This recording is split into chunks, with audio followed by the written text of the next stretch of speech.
Sindiran telak, Anies Baswedan mulai berani senggol Prabowo nih, sebut lautan manusia di Makassar berkumpul tanpa aksi pesawat jet. Kita merasa sangat sampai sulit mencari kata-kata yang tepat, saking terpesona dengan begitu banyak masyarakat di Makassar yang datang. Sungguh tidak mengira sebanyak ini, bahkan disebut tadi sampai 1 juta, dan ketika sudah bergerak rasanya seperti nggak pernah selesai ujungnya. Jadi saya salut sekali bahwa semua mau hadir, dan ini menggambarkan semangat perubahan yang ada di Makassar yang insya Allah ini mencerminkan Sulawesi Selatan. Jadi di acara itu Anies sempat membuat satu statement yang agak kontroversial. Di acara itu Anies sempat ngomong ke peserta bahwa tidak perlu ada pesawat yang lewat untuk mengumpulkan banyak orang. Kalian pasti paham kalau Anies itu nyenggol siapa. Apa maksudnya dia bilang tidak perlu ada pesawat yang lewat untuk mengumpulkan massa? Kemungkinan besar Anies sedang menyenggol Prabowo. Karena lokasi sama-sama di Makassar, ada pesawat tempur lewat. Kalau bukan bicara soal Prabowo, lantas siapa lagi? Menurut saya ini adalah spontanitas Anies sehingga dia keceplosan. Omongannya mengalir begitu saja dan baru panik belakangan. Anies membantah, dia bukan menyinggung Prabowo. Kata dia, ucapannya itu tidak ada maksud apapun. Kalau tidak ada maksud apapun, kenapa harus membahas pesawat? Pasti ada alasannya Anies bicara seperti itu. Ini sebetulnya datang ke sana ini kan ingin ikut jalan sehat. Apalagi kuponnya gratis, kemudian hadiahnya umroh dan mobil, ya kan? Nah mereka yang mereka harapkan itu, mereka nggak berharap sama sekali bertemu dengan makhluk tukang tipu. Halo, kembali lagi dengan saya Endra Caniago di channel Jurnal 45. Baca Pres Anies Baswedan menghadiri acara Jalan Gembira di Makassar, Sulawesi Selatan atau Sulsel. Anies pun menyindir Prabowo Subianto yang juga sempat hadir dalam acara Jalan Sehat Pemprov Sulsel di Makassar dan disambut dengan atraksi pesawat Sukhoi. Sindiran Anies itu disampaikan saat menyapa para peserta Jalan Gembira di depan Monumen Mandala, Jalan Jenderal Sudirman, Makassar, Minggu 24 September 2023. Anies menyebut tidak perlu menggunakan pesawat untuk menunjukkan banyaknya peserta. Anies mengatakan bahwa berkumpul di sini tidak perlu pakai pesawat yang melewati atas kita, tapi kita bisa berkumpul menunjukkan lebih banyak warga yang datang untuk mengirimkan pesan bagi seluruh Indonesia. Tepuk tangan untuk semuanya yang hadir di sini. Setelah menyapa para peserta Jalan Sehat, Anies kemudian menyapa cawapresnya Muhaimin Iskandar atau Caimin. Namun Anies sempat berkelakar dengan mengatakan Caimin calon wakil gubernur.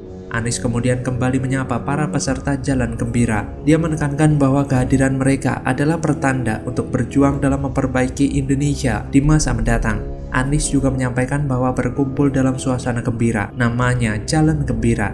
Tadi sudah disampaikan oleh Gus Imin bahwa kita sedang berjuang bersama-sama. Saya, Anda, kita semua sedang berjuang untuk Indonesia yang lebih adil, untuk Indonesia yang memberikan kesetaraan bagi semua. Dalam kesempatan itu, Anies menyebut ada 1 juta orang yang menjadi peserta Jalan Gembira. Menurutnya, jumlah tersebut merupakan bukti keinginan akan perubahan bergaung dari Makassar. Bagi Anies, Jalan Gembira yang dihadiri oleh 1 juta orang itu akan terekam dalam benak masing-masing pendukungnya, sehingga dia berkelakar memori ini perlu untuk diceritakan pada generasi selanjutnya. Sebelumnya, Baca Pres Prabowo Subianto juga sempat menghadiri Jalan Sehat bertajuk Anti Mager dalam rangka memperingati HUT Sulsel ke-354 di lokasi yang sama, Jalan Jenderal Sudirman, Makassar pada Minggu 6 Agustus. Prabowo mengapresiasi sambutan hangat warga kepada dirinya. Diketahui, pada kegiatan tersebut, kehadiran Prabowo disambut oleh 2 pesawat Sukhoi milik Landasan Udara atau Lanut Sultan Hasanuddin Makassar. Kala itu, Prabowo tampak melambaikan tangannya ke arah pesawat tempur yang melintas di atasnya. Harusnya, jet tempur yang dibeli itu digunakan untuk latihan atau perang beneran, bukan untuk menemani Prabowo jalan-jalan. Hiburannya ngeri banget dan mahal banget pastinya. Kalau jalan pagi ya jalan pagi aja, nggak usah pakai bakar-bakar duit rakyat dengan menerbangkan jet tempur bro. Ya, tapi itu semua sudah terjadi, ya mau gimana lagi. Tapi kali ini Anies Baswedan sudah mulai berani nih nyindir Omowo dengan jelas. Makin panas tensi Pilpres 2024. Tapi sebenarnya ya sama saja kedua capres ini. Yang satu pamer jet tempur, yang satu jalan gembira, diiming-imingi hadiah yang bikin orang terpana datang. Melihat Anies seperti ini, jadi merasa kasihan dengan Anies yang bilang sejuta masyarakat hadir. Artinya mereka sangat menginginkan perubahan. Ini Anies gak tahu ada door prize gila-gilaan atau gimana sih?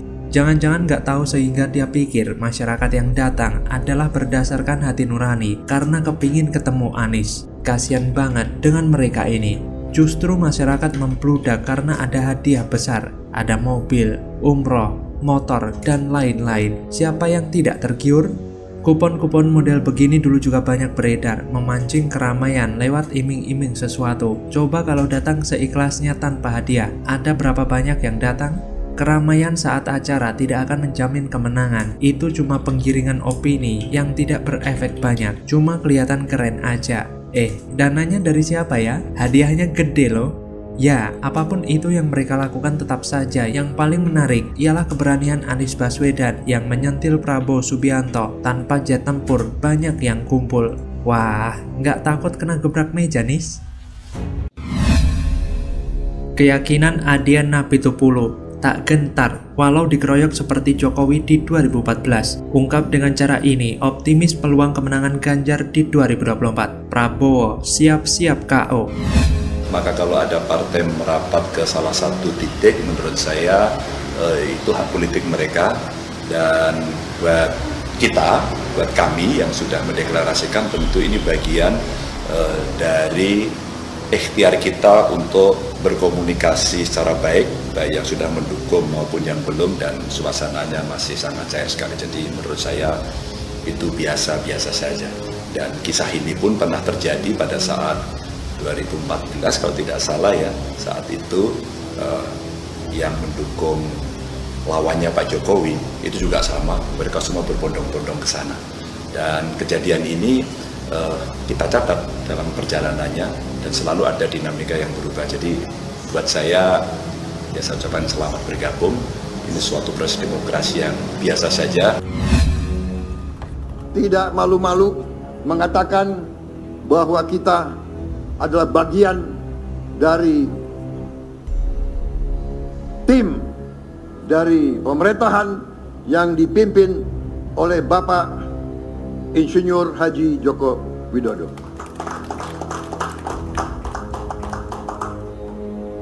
Kita bagian daripada tim Jokowi yang harus kita berani mengatakan berhasil.